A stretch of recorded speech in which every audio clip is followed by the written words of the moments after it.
Ushbu loyiha Biznesni rivojlantirish banki hamkorligida Xorazm viloyati Xonqa tumani madaniyat muhitida 504-sonli konturda amalga oshirilmoqda.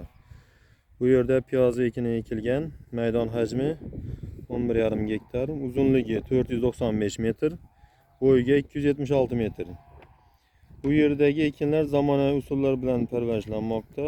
Hozirda ekinlar piyoz ekini unib chiqqan. Piyoz ekinining yetishtirilish muddati 180 kun davomida yetiladi. Yetishtirish jarayonida sug'oriladi, tabiiy va mineral o'g'itlar bilan oziqlantiriladi.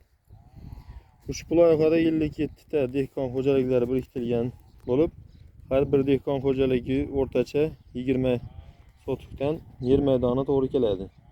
Loyihaning samarali amalga oshirilishi uchun Burbo Agroxizmat ishlab chiqarish kooperativi biriktirilgan. Ushbu loyiha bo'yicha har bir gektardan 250 sentnerdan jami 300 tonna hosil olish rejalashtirilgan. Mazkur ekin yig'ishtirish olingandan so'ng ikkinchi ekin ham yuqori daromadli ekin turini ekish orqali yer egalarining daromadlarini yanada oshirish ko'zda tutilgan.